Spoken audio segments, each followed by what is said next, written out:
नमस्कार, मी डॉक्टर प्रमोद महाडिक, आयुर्वेदीय पोटविकार तज्ज्ञ. यापूर्वी या चॅनेलवर गॅस्ट्रायटिस, ग्रहणी रोग, IBS, आम्लपित्त, GERD, H. पायलोरी, अतिढेकर, गॅसेस, आवशेम, बद्धकोष्ठता, पित्ताची डोकेदुखी, अल्सरेटिव्ह कोलायटिस, पोटामध्ये जडपणा, गच्चपणा, पोटदुखी अशा सर्वच प्रकारचे पोटाच्या आजाराची माहितीचे व्हिडिओ उपलब्ध आहेत. गरजूंनी ते व्हिडिओ अवश्य पाहावेत. तसेच तुम्ही आमच्याकडे पोटाच्या आजाराचे उपचार घेण्यास उत्सुक असाल तर या व्हिडिओच्या शेवटी दवाखान्याचा पत्ता, वेळ इत्यादी सर्व सविस्तर माहिती उपलब्ध आहे, ती अवश्य पाहावी. ज्यावेळी पेशंटला कोणताही पोटाचा त्रास सुरू होतो, म्हणजे जळजळ होते किंवा मळमळ होते, तोंडामध्ये पित्ताच्या आंबट कडू तिखट गुळण्या येतात किंवा पोटामध्ये सतत बारीक बारीक दुखायला लागते, त्यावेळी सर्वप्रथम पेशंट नेहमीच्या आपल्या फॅमिली डॉक्टरांना दाखवतो आणि मग तात्पुरत्या स्वरूपामध्ये पित्ताच्या गोळ्या, पोटदुखीच्या गोळ्या दिल्या जातात. त्या उपचाराने काही दिवस बरे वाटते आणि परत त्रासाला सुरुवात होते. किंवा कधीकधी पोटाच्या आजाराची लक्षणे म्हणजे तीव्र स्वरूपाची पोटदुखी किंवा वारंवार जुलाब होणे, पित्ताच्या वारंवार उलट्या होणे, अशावेळी पेशंट पोटविकार तज्ज्ञ म्हणजे गॅस्ट्रोएंटरोलॉजिस्टकडे उपचार घेण्यासाठी जातो. आणि मग त्यावेळेला सर्वप्रथम त्या पेशंटची एंडोस्कोपी म्हणजे वरच्या मार्गाने गॅस्ट्रोस्कोपी केली जाते किंवा संडासच्या मार्गे कोलोनोस्कोपी केली जाते. एंडोस्कोपीच्या रिपोर्टमध्ये आतड्याला सूज आहे किंवा अल्सर झाला आहे किंवा भरपूर आम्लपित्त आहे असा रिपोर्ट आल्यानुसार त्यानुसार मग योग्य उपचार सुरू होतात. कालांतराने सर्व लक्षणे कमीसुद्धा होतात. परंतु काही पेशंटमध्ये पोटाच्या आजाराची तीव्र लक्षणे किंवा त्रास असताना सुद्धा एंडोस्कोपी केल्यानंतर एंडोस्कोपीचा रिपोर्ट 100% नॉर्मल येतो. अशा वेळी मात्र मग पेशंटच्या मनामध्ये भयंकर गोंधळाची स्थिती असते. माझा एंडोस्कोपीचा रिपोर्ट तर नॉर्मल आला आहे आणि मला तर पोटाचा त्रास का होत आहे? एंडोस्कोपीचा रिपोर्ट नॉर्मल आहे म्हणजे माझा त्रास सर्व मानसिकच आहे की काय, असे पेशंटला वाटायला लागते.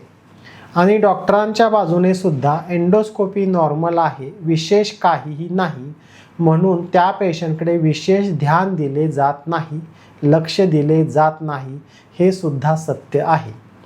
त्यामुळे मग पेशंटची मानसिक स्थिती आणखी जास्त गोंधळते. म्हणून या व्हिडिओमध्ये समजून घेऊया नॉर्मल एंडोस्कोपी असताना सुद्धा पोटाचे त्रास का होतात.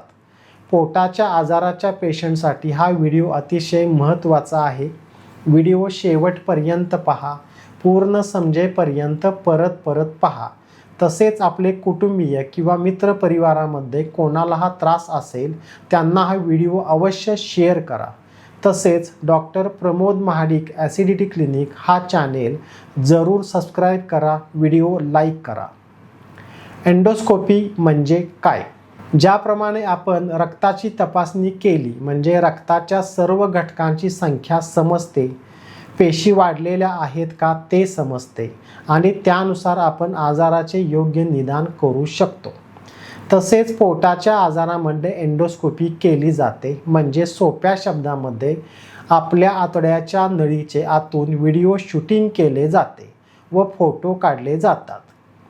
वरच्या तोंडाच्या बाजूने अन्ननलिका आणि जठराची पिशवीची एंडोस्कोपी केली जाते, त्याला गॅस्ट्रोस्कोपी असे म्हणतात. व संडासच्या मार्गातून जी एंडोस्कोपी केली जाते ज्याला कोलोनोस्कोपी असे म्हणतात. अशा प्रकारे एंडोस्कोपी केल्यानंतर आतड्याच्या त्वचेला सूज आलेली आहे का किंवा आतड्याच्या त्वचेला जखमा झालेल्या आहेत का, आतड्याची त्वचा लाल झालेली आहे का, आतड्याच्या त्वचेच्या रचनेमध्ये काही बदल झालेला आहे का किंवा आतड्याची त्वचा नॉर्मल आहे, ही गोष्ट आपण एंडोस्कोपी करून समजू शकतो. पोटाचा आजार असताना सुद्धा एंडोस्कोपी का नॉर्मल येते? मुद्दा क्रमांक 1. पोटाच्या आजाराचे मुख्य 2 प्रकार असतात. नंबर 1 स्ट्रक्चरल डिसीज म्हणजे आतड्याच्या रचनेमध्ये बदल होऊन होणारा पोटाचा आजार. उदाहरणार्थ आतड्याला सूज येऊन किंवा जखमा होऊन पोटदुखीचा त्रास. यामध्ये आतड्याला जखमा झालेल्या आहेत ही एक रचनात्मक प्रत्यक्ष दिसणारी विकृती असते. नंबर 2, फंक्शनल डिसीज म्हणजे संपूर्ण पचनसंस्थेचे जे कार्य आहे ते कार्य बिघडल्यामुळे होणारे पोटाचे आजार. म्हणजेच खाल्लेले अन्न पूर्ण क्षमतेने पचवणे हे आतड्याचे सर्वात मुख्य काम आहे. परंतु अन्न पचवणारी पाचक क्षमता कमी झाल्यामुळे खाल्लेले अन्न पूर्ण क्षमतेने पचत नाही व पोट जड होते, गच्च होते. पोटामध्ये गॅसेस तयार होतात, संडासच्या तक्रारी असतात. या स्थितीमध्ये फक्त आतड्याची कार्यक्षमता कमी झालेली असते, परंतु आतड्यामध्ये कोणतेही रचनात्मक बदल झालेले नसतात. त्यामुळे अशा परिस्थितीमध्ये जरी प्रत्यक्षात पोटाचा आजार दिसत असेल आणि पेशंटला पोटाच्या आजाराची लक्षणे सुद्धा असतात, परंतु एंडोस्कोपी केल्यानंतर मात्र एंडोस्कोपी पूर्ण नॉर्मल आलेली असते. मुद्दा क्रमांक 2, मानसिक ताणतणाव, अस्वस्थ पोट. कोणत्याही कारणामुळे पेशंटला मानसिक ताणतणाव असेल किंवा सतत चिंताग्रस्त मन, भीतीग्रस्त मन, सततची धावपळ, झोपेचा अभाव इत्यादी कारणामुळे पेशंटचे मानसिक स्वास्थ्य बिघडते आणि त्याचा डायरेक्ट परिणाम पचनसंस्थेवरती होतो. म्हणजे मानसिक ताणतणावामुळे आम्लपित्त वाढते किंवा पोट सतत अस्वस्थ राहते. कायम पोटाकडेच लक्ष लागून राहते. पोट सतत दुखल्यासारखे वाटते. आतड्याची हालचाल कमी होऊन संडासच्या तक्रारी होतात. अशा वेळी प्रत्यक्षात ताणतणावामुळे आतड्याचे काम बिघडलेले असते, परंतु आतड्याच्या रचनेमध्ये काहीही बदल झालेला नसतो.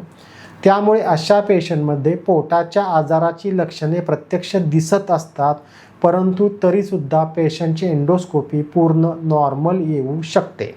मुद्दा क्रमांक 3, आतड्याची गती बिघडणे. पचनसंस्थेमध्ये तोंडामध्ये अन्न चावणे, ते अन्न अन्ननलिकेमार्गे जठराच्या पिशवीमध्ये येणे, त्यानंतर ते अन्न लहान आतड्यामध्ये जाणे, त्याचे पचन होणे, अन्नाचा चोथा पुढे लहान आतड्यामधून पुढे मोठ्या आतड्यामध्ये जाणे, त्याचे संडासमध्ये रूपांतर होणे व ते संडास बाहेर काढणे, अशा पद्धतीने आतडे लयबद्ध पद्धतीने काम करत असते. परंतु कोणत्याही कारणामुळे ज्या वेळेला आतड्याची लयबद्ध गती बिघडते त्यावेळेला मग पोटाचे विविध आजार तयार होतात. पोट दुखते, पोट अस्वस्थ होते, एकतर बद्धकोष्ठतेचा त्रास होतो किंवा दिवसातून अनेक वेळा संडासला जावे लागते. पोटाच्या आजाराच्या या प्रकारामध्ये फक्त आतड्याची गती बिघडलेली असते. आतड्याच्या रचनेमध्ये काहीही बदल झालेला नसतो. त्यामुळे मग जरी पोटाचा त्रास होत असेल किंवा पोटाचा आजार असेल तरीसुद्धा एंडोस्कोपी मात्र नॉर्मल येते. मुद्दा क्रमांक 4, अतिसंवेदनशील आतडे. आम्लपित्तामुळे किंवा बद्धकोष्ठतेमुळे किंवा पोटातील गॅसेसमुळे बऱ्याच पेशंटमध्ये आतडे पूर्ण नाजूक आणि हळवे झालेले असते. त्यामुळे मग थोड्या प्रमाणामध्ये जरी आम्लपित्त असेल तरी किंवा थोड्याच प्रमाणामध्ये गॅसेस झाले तरीसुद्धा आतडे नाजूक आणि हळवे झाल्यामुळे लक्षणांची तीव्रता मात्र खूप जास्त जाणवते. म्हणजे भयंकर आम्लपित्त आहे किंवा तीव्र स्वरूपाची पोटदुखी आहे, पोटामध्ये प्रचंड जडपणा, गच्चपणा आहे असे पेशंटला वाटत राहते. प्रत्यक्षात मात्र आतडे फक्त नाजूक म्हणजे जास्त संवेदनशील झालेले असते. त्यामुळे पेशंटला लक्षणांची तीव्रता जास्त जाणवते. परंतु प्रत्यक्षात एंडोस्कोपी केल्यानंतर आतड्याची त्वचा मात्र नॉर्मलच दिसत असते आणि एंडोस्कोपीचा रिपोर्ट नॉर्मल येतो. मुद्दा क्रमांक 5, आम्लपित्त आहे परंतु अल्सर नाही. बऱ्याच पेशंटमध्ये पेशंटच्या आतड्यामध्ये आम्लपित्ताचे मटेरियल असते. त्या आम्लपित्तामुळे जळजळ होते, मळमळ होते, घशापर्यंत तोंडापर्यंत गुळण्यासुद्धा येत असतात. परंतु त्या आम्लपित्ताच्या गरमपणामुळे जठराच्या त्वचेला कोणत्याही प्रकारची हानी झालेली नसते, म्हणजे जठराच्या त्वचेला सूज नसते किंवा जखमासुद्धा झालेल्या नसतात. अशा प्रकारच्या पेशंटमध्ये सुद्धा आम्लपित्ताचा प्रत्यक्षात भरपूर तीव्रतेचा त्रास असून सुद्धा एंडोस्कोपी नॉर्मल येऊ शकते. मुद्दा क्रमांक 6. IBS आणि नॉर्मल एंडोस्कोपी. पोटाच्या आजारातील एक मुख्य आजार म्हणजे IBS. या आजारामध्ये संपूर्ण पचनसंस्था योग्य पद्धतीने काम करत नसते. विशेषतः आतड्याची लयबद्ध गती पूर्ण बिघडलेली असते. अन्नपचन होण्यासाठी लागणारे जे पाचक स्त्राव असतात ते सुद्धा व्यवस्थित योग्य प्रमाणात तयार होत नाहीत किंवा अति प्रमाणात तयार होत असतात आणि त्यामुळे सर्वच प्रकारची पोटाची लक्षणे असतात. अशा परिस्थितीमध्ये सुद्धा खरं तर आतड्याच्या रचनेमध्ये कोणताही बदल दिसत नाही, परंतु पेशंटला त्रास मात्र भरपूर होत असतो. त्यामुळे IBSच्या पेशंटमध्ये सुद्धा एंडोस्कोपी नॉर्मल येऊ शकते. किंबहुना सध्या पेशंटच्या सर्व तपासण्या नॉर्मल आहेत, एंडोस्कोपी नॉर्मल आहे म्हणून केवळ त्याच्यावरती IBS या आजाराचा शिक्का मारला जातो, हे सुद्धा तितकेच सत्य आहे. नॉर्मल एंडोस्कोपी उपचार मार्गदर्शन. मार्गदर्शन मुद्दा क्रमांक 1. ज्यावेळी पेशंटला तीव्रतेचा पोटाचा त्रास असतो आणि एंडोस्कोपी केल्यानंतर एंडोस्कोपी नॉर्मल येते, त्यावेळेला सर्वप्रथम पेशंटने हे समजून घेणे गरजेचे आहे की मला पोटाचा भरपूर त्रास असताना सुद्धा माझी एंडोस्कोपी नॉर्मल आलेली आहे. ही अत्यंत चांगली गोष्ट आहे. एंडोस्कोपी नॉर्मल आहे म्हणजे मला आतड्याच्या रचनेचा कोणताही गंभीर आजार नाही, म्हणजे आतड्याचा कॅन्सर नाही, आतड्याला अल्सर नाही किंवा आतड्याला सूज व जखम नाही, हे सिद्ध झालेले आहे आणि त्यामुळे मग मला घाबरण्याची बिलकुल गरज नाही. मार्गदर्शन मुद्दा क्रमांक 2. ज्या वेळेला पेशंटला भरपूर पोटाचा त्रास आहे आणि त्याची एंडोस्कोपी केल्यानंतर रिपोर्ट नॉर्मल येतो, त्यावेळी पेशंटला स्वतःला वाटू शकते की माझा रिपोर्ट नॉर्मल आहे, म्हणजे माझा त्रास खोटा आहे किंवा मानसिकच आहे. त्याचबरोबर पेशंटच्या कुटुंबियांना सुद्धा असेच वाटू शकते. परंतु पेशंटने आणि त्याच्या कुटुंबियांनी सुद्धा हे समजून घेणे खूप महत्त्वाचे आहे की एंडोस्कोपीचा रिपोर्ट नॉर्मल आहे, म्हणजे पेशंटचा त्रास फक्त मानसिकच आहे असे अजिबात नसून प्रत्यक्षात पेशंटला पोटाचा आजार आहेच आणि मग पेशंटच्या योग्य उपचाराकडे अजिबात दुर्लक्ष करून चालणार नाही. मार्गदर्शन मुद्दा क्रमांक 3. ज्या वेळेला प्रत्यक्षात पोटाचा त्रास आहे परंतु एंडोस्कोपी नॉर्मल आहे, अशा वेळेला पेशंटला आणि त्याच्या नातेवाईकांना सुद्धा व्यवस्थित समजून सांगावे लागते किंवा पेशंटने सुद्धा समजून घेणे महत्त्वाचे आहे की पोटाचा आजार असताना सुद्धा एंडोस्कोपी नॉर्मल येऊ शकते. कारण अशा परिस्थितीमध्ये पचनसंस्थेच्या कार्यामध्ये बिघाड झालेला असतो व पचनसंस्थेची किंवा आतड्याची रचना मात्र नॉर्मलच असते. उदाहरणार्थ हृदयाचा ECG नॉर्मल असताना सुद्धा BP वाढू शकतो. एकदा ही गोष्ट समजली म्हणजे पेशंट मानसिकदृष्ट्या स्थिर राहतो व शांत चित्ताने उपचार घेऊ शकतो. मार्गदर्शक मुद्दा क्रमांक 4. आपल्या पोटाचा आणि मेंदूचा डायरेक्ट संबंध असतो, म्हणजे मानसिक ताणतणाव, चिंता, कष्ट, धावपळ किंवा जागरण याचा डायरेक्ट परिणाम पोटावरती होत असतो. त्यामुळे आम्लपित्त, आतड्याची सूज किंवा त्यामुळे पोटदुखी, बद्धकोष्ठता यासारखे आजार नक्कीच होऊ शकतात आणि या परिस्थितीमध्ये सुद्धा आतड्याच्या रचनेमध्ये कोणताही बदल झालेला नसतो. पोटाचा त्रास असताना सुद्धा एंडोस्कोपी नॉर्मल आलेली असते. अशा प्रसंगी पेशंटने स्वतःला ठामपणे सांगणे गरजेचे असते की माझा पोटाचा त्रास खोटा किंवा मानसिक नसून माझा पोटाचा त्रास खरा आहे आणि तो प्रत्यक्षात आहे. मार्गदर्शक मुद्दा क्रमांक 5.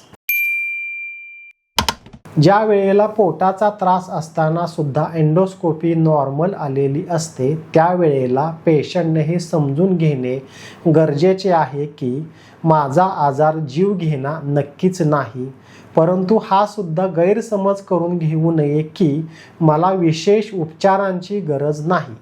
खरं तर या परिस्थितीमध्ये पचन संस्थेमध्ये कार्यात्मक बिघाड दीर्घकाळ झालेला असतो, त्यामुळे पेशंटला दीर्घकाळ उपचार घेणे गरजेचेच असते. त्याचबरोबर योग्य दिनचर्या, योग्य आहार घेणे आणि आपले मानसिक स्वास्थ्य सांभाळणे हे सुद्धा खूप गरजेचे आहे. सर्वात शेवटी महत्त्वाचे, पेशंटला पोटाच्या आजाराची लक्षणे आहेत परंतु एंडोस्कोपीचा रिपोर्ट मात्र नॉर्मल आहे. अशा वेळी आतड्याची रचना नॉर्मल आहे परंतु आतड्याच्या कार्यामध्ये बिघाड झालेला असतो आणि त्यामुळे मग पोटाचे आजार होतात. आतड्याची रचना नॉर्मल असल्यामुळे एंडोस्कोपीचा रिपोर्ट नॉर्मल आलेला असतो. मात्र एंडोस्कोपीचा रिपोर्ट नॉर्मल आल्यामुळे आपला त्रास खोटा आहे किंवा मानसिक नसून आपल्याला आतड्याची सूज किंवा अल्सर किंवा आतड्याचा कॅन्सर यासारखा कोणताही गंभीर आजार झालेला नाही, हा विचार खूप महत्त्वाचा असतो.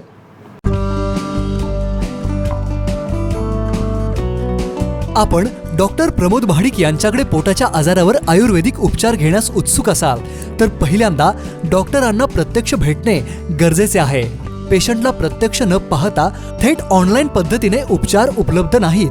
डॉक्टर प्रमोद महाडिक BAMS हे पोटाच्या आजारावरील आम्लपित्त, GERD, हियाटस हर्निया, गॅस्ट्रायटिस, आतड्याची सूज, ग्रहणी रोग, IBS, आवशेम, दिवसातून 7-8 वेळा संडासला जाणे, बद्धकोष्ठता, पोटात जडपणा, गच्चपणा, गॅसेस, अतिढेकर, जुनाट पोटदुखी, उलट्या आणि पित्ताची डोकेदुखी अशा सर्वच पोटाच्या आजारांवर यशस्वी उपचार करण्यासाठी सुप्रसिद्ध आहेत. आपल्याला पोटाच्या आजारावर यशस्वी उपचार घ्यायचे आहेत असा ठाम निर्णय असेल तरच प्रत्यक्ष संपर्क साधावा व येताना फोनवरून अपॉइंटमेंट घेऊनच यावे.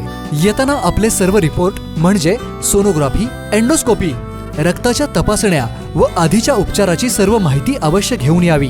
विशेष सूचना, आमच्याकडे फक्त पोटाच्या आजाराचेच यशस्वी आयुर्वेदिक उपचार केले जातात. पेशंटला पहिल्यांदा प्रत्यक्ष डॉक्टरांना भेटणे गरजेचेच असते, कारण पेशंटला प्रत्यक्ष चेक केल्याशिवाय, पेशंटला सर्व प्रश्न विचारल्याशिवाय पोटाच्या आजाराचे योग्य निदान होत नाही व पेशंटला त्याच्या आजाराविषयी सर्व माहिती दिल्याशिवाय, संपूर्ण पथ्य समजून सांगितल्याशिवाय पोटाचे आजार कायमस्वरूपाने बरे करण्यासाठी यश येत नाही. म्हणून पेशंटला पहिल्यांदा प्रत्यक्ष दाखवायला येणे खूप गरजेचे असते. लांबचा पेशंट दाखवायला आल्यानंतर त्याचे सर्व व्हिडिओ रेकॉर्ड केले जाते. त्यानंतर लांबच्या पेशंटला प्रत्येक वेळी येणे गरजेचे नसते. त्याची पुढील सर्व औषधे पोस्टाने घरपोच मिळण्याची सुविधा उपलब्ध आहे. Doctor Pramod Mahadik acidity clinic विटा, खास पोटाच्या आजाराचा दवाखाना. आमचा पत्ता भाजी मंडई इमारतीमध्ये वरचा मजला, मायनी रोड, @पोस्ट विटा, जिल्हा सांगली. संपर्क 90 11 26 19 20 किंवा 88 55 04 08 34. फोन संपर्क वेळ फक्त सकाळी 11 ते संध्याकाळी 4 पर्यंत. दवाखाना वेळ सोमवार ते शनिवार सकाळी 10 ते संध्याकाळी 5 वाजेपर्यंत.